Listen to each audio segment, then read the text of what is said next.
And then the fitness mania, which is nothing more than another form of sadism, hard-bodied, as Wilhelm Reich would have easily shown us. And do you notice the mechanicalistic, monotonous repetition of the way that they even present exercise? It's not done in a very yin or organic way. Even the exercise machines that they show you are demonic. And the message that they're sending you about what you think health is meant to be. Routine, mechanical, movements of the body, totally anti-organic and anti-feminine. And there's so many of those. Why? Because they're selling you a message. And the depression and the ADD and the delinquency and the addiction. And look what's buried in the middle of all of that. The chronic dependency. The key.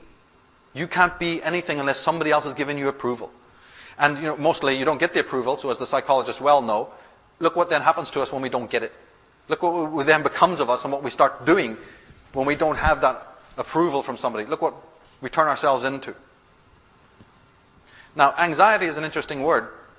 It's used a lot. It's different than fear. Anxiety comes from the German word Angst.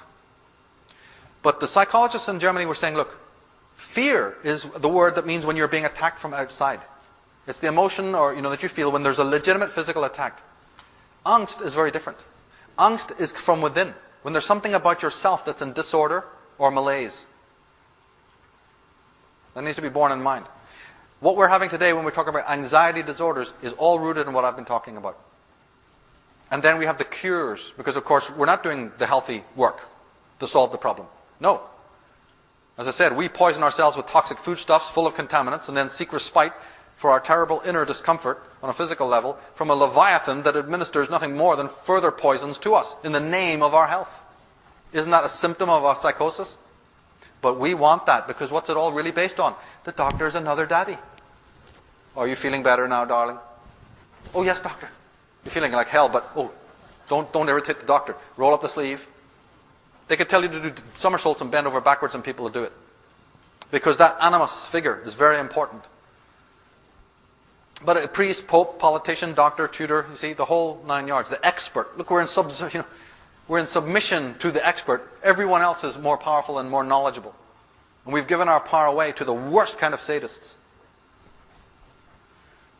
As we said, we not only go to the medications for the alleviation of the problem, but we often do try Eastern mysticism and various other things, and it's good to study and, try them. But we must never forget that the true yoga is something very different. It is, as Pluto will be describing and showing to people, the cleansing of the psyche. It's psychic immunity. It's psychic cleansing and hygiene. It's sanity. So now we come up to this question. That now we've established that there's something... First of all, we've established there's deep connections between what's happening in the world politically and what's happening in the inner republic. We discover that the Mayans, in their descriptions, were talking about the last 13-year countdown to the 0 year of 2012, and they described it as an age of revealing when the masks would be coming down.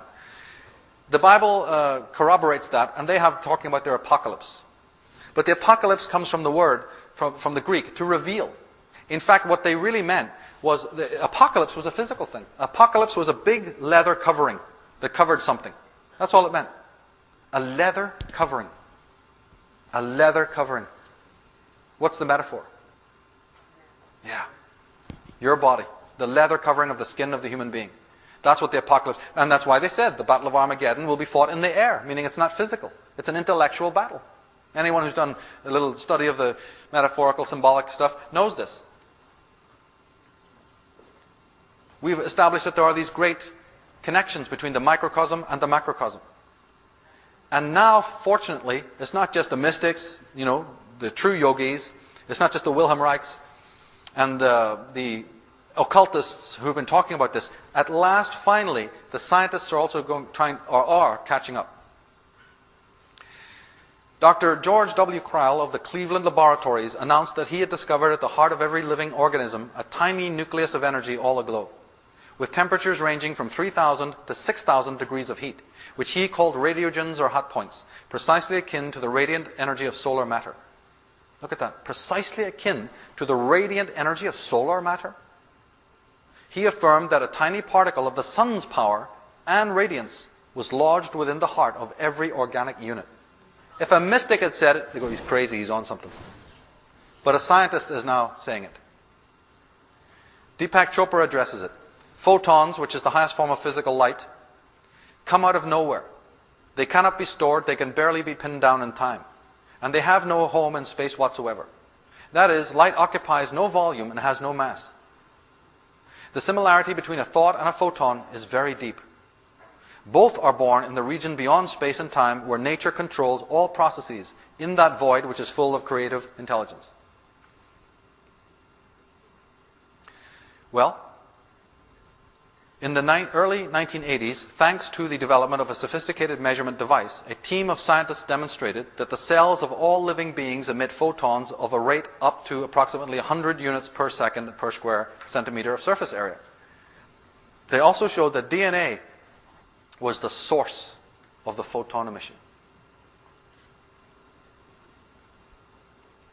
The Mayan calendar, says Stephen Hanor, is the only calendar known to be based on galactic cycles.